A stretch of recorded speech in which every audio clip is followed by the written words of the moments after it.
Bonjour et bienvenue dans Mère d'ado sur le fil, mais pleine de ressources, le podcast qui soutient les mères d'ado à bout. Je m'appelle Frédéric, je suis coach de vie et maman d'ado moi aussi. Je suis convaincue que nous avons chacune toutes les solutions en nous pour nous épanouir dans notre vie de mère et de femme bien sûr. Mais parfois, le nez dans le guidon, on ne les voit pas. C'est pourquoi j'ai créé Libératrice de solutions, pour aider les mamans à trouver leurs solutions aux problèmes qu'elles rencontrent avec leur ado. Ici, on parle sans filtre de ce que c'est vraiment d'élever un adolescent. Les conflits, les silences, la fatigue, mais aussi le courage, l'amour et surtout les petits pas qui changent tout. Ce podcast, c'est ta bulle de soutien, ton espace pour souffler et réfléchir, pour repartir avec des clés concrètes pour retrouver confiance, lien et équilibre. Alors, prête à embarquer avec moi ? Respire un bon coup et c'est parti ! Le sentiment d'impuissance est certainement l'un des plus courants chez les mamans d'ados, avec son cortège de culpabilité, colère, voire parfois même désespoir.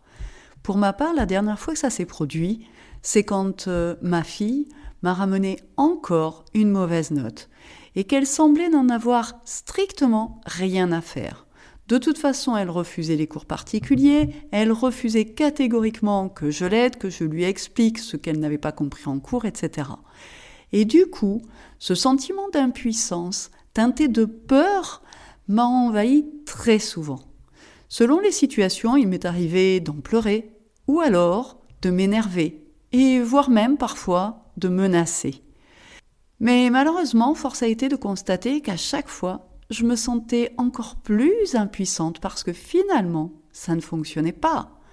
Je suis sûre que tu connais ça toi aussi, ce sentiment d'impuissance parce que il touche énormément de moments d'adolescents. Mais dans cet épisode, aujourd'hui, je t'aide à comprendre d'où ça vient et surtout comment t'en libérer. D'où ça vient ? D'abord du fait que ton enfant a grandi. Quand il était petit, tu avais le pouvoir, le contrôle, et peut-être même que tu y as pris goût.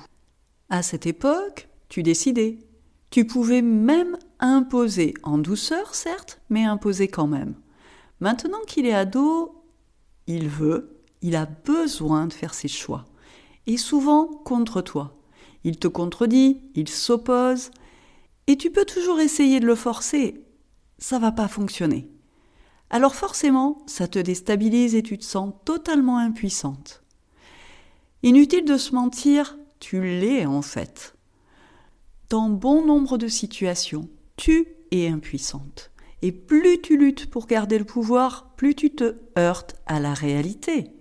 Tu es en train de perdre le pouvoir. Et plus tu luttes, plus tu en souffres. Ça, c'est vraiment la première chose qui contribue à ton sentiment d'impuissance. C'est de lutter contre. Ensuite, ton sentiment d'impuissance, il vient également de tes croyances, de tes attentes. Tu devrais savoir gérer, une bonne mère, elle fait ceci ou cela.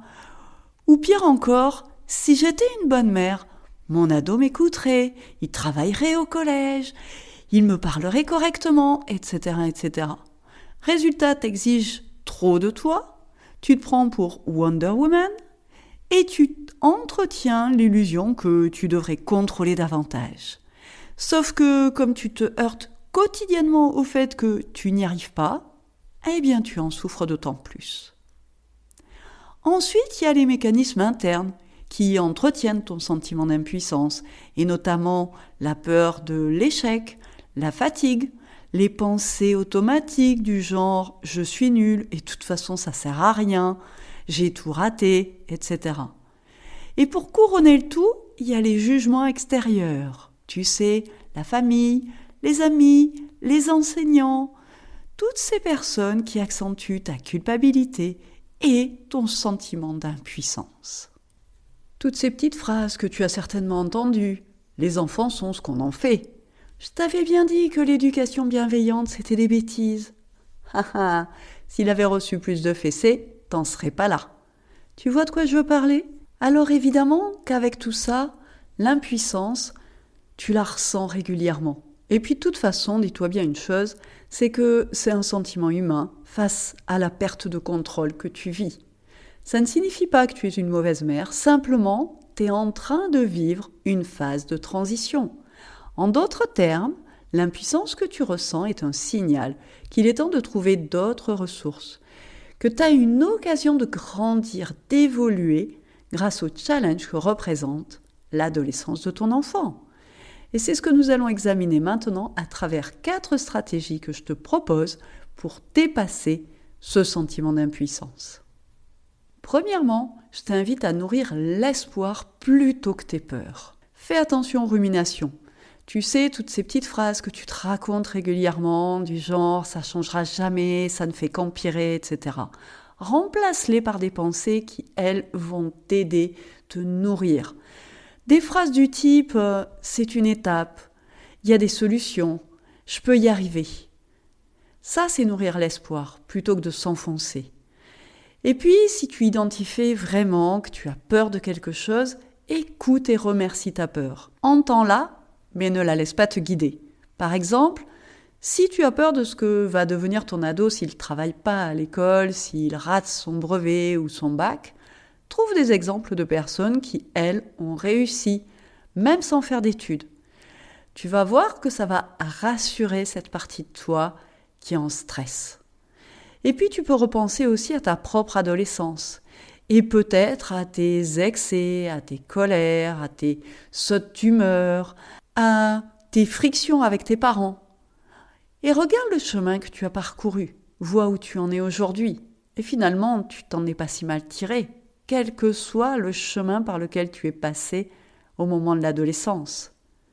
Tu peux aussi imaginer ton ado dans 10 ans, avec optimisme évidemment, mais sans angélisme. Et enfin, mon dernier conseil pour nourrir l'espoir, c'est de pratiquer la gratitude. En ayant un journal de gratitude, tu vas nourrir l'espoir et mettre un petit peu de côté ta peur. La deuxième stratégie que je te conseille de mettre en place pour dépasser l'impuissance et ce sentiment d'impuissance, c'est d'apprendre à lâcher prise, évidemment. Et pour ça, je voudrais insister sur le fait que lâcher prise, c'est pas abandonner. C'est pas je laisse tomber parce que de toute façon ça sert à rien et que je n'y arrive pas. C'est pas ça le lâcher prise. Lâcher prise, c'est décider. Lâcher, c'est décider. C'est faire une action. Ça veut dire accepter que je ne peux pas tout contrôler et que du coup, je vais choisir mes batailles. Par exemple, plutôt que de te battre en vain chaque semaine pour que sa chambre soit rangée, tu peux décider de ne plus en faire un enjeu. Un truc qui fonctionne bien également pour pratiquer le lâcher-prise, c'est de t'y entraîner dans ta vie de tous les jours. Donc pas qu'avec ton ado, mais ça peut être avec ton mari, sur les repas, sur le ménage, ça peut être faire du dessin même si t'es nul.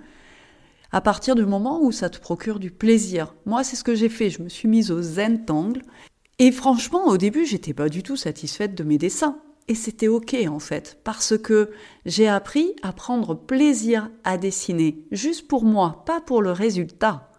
J'ai lâché prise sur le résultat, sur le dessin lui-même, qu'il soit joli ou pas joli, n'avait aucune importance. Ce qui était important, c'était le moment que je consacrais à une activité qui me détend, qui me fait du bien. Bref, entraîne-toi à lâcher prise sur tout ce qui est possible. Ça peut être sur le bricolage aussi. Moi, je sais que c'est aussi ce que j'ai fait. Tu vois, je me suis mise à repeindre et c'est ok si c'est pas parfait et si c'est pas aussi bien fait quand c'est le peintre. Ça me coûte moins cher. Je sais pourquoi c'est moi qui le fais, mais j'accepte l'imperfection. Et ça aussi, c'est apprendre à lâcher prise. Tu vas être surprise que petit à petit, si tu lâches prise sur de plus en plus de petites choses, tu vas être capable de lâcher prise sur de plus en plus de choses et des choses plus importantes. Bref, prends toutes les occasions qui se présentent à toi pour apprendre le lâcher prise parce que ça va te redonner de l'énergie, ça va libérer de la place pour ce qui compte vraiment dans ta relation avec ton ado. D'ailleurs, j'en profite pour te donner un petit exercice hyper facile que tu peux faire absolument n'importe quand et n'importe où, qui est basé sur ta respiration et qui va t'aider à lâcher prise. La première chose, c'est alors que tu es au calme. Ça peut être dans ta voiture juste avant de démarrer, ça peut être avant de t'endormir. Bref, choisis un moment dans ta journée. Inspire profondément et lentement tout en pensant « j'accueille ce que je ne peux pas changer ». J'accueille ce que je ne peux pas changer. Et tout en pensant et en te répétant cette phrase, inspirez profondément. Puis, en expirant lentement et profondément, tu peux te répéter « je lâche ce que je ne maîtrise pas ». Et je t'invite à faire ça 3 fois d'affilée. Donc tu prends 3 grandes inspirations en te disant « j'accueille ce que je ne peux pas changer », puis 3 grandes expirations sur lesquelles tu te répètes « je lâche ce que je ne maîtrise pas ». Et idéalement, si tu arrives à le faire 3 fois dans la journée, c'est top. Et dans un premier temps, je t'invite vraiment à le faire pendant les 15 jours qui viennent, donc quotidiennement, que ce soit devant ton café, devant ton thé, avant de dormir au réveil, avant de démarrer ta voiture, avant de rentrer dans ton bureau. Trouve plein d'occasions, trouve-en au moins 3 dans la journée et pendant 15 jours. Ensuite, tu vas pouvoir commencer à l'utiliser dans une situation où tu te sens impuissante.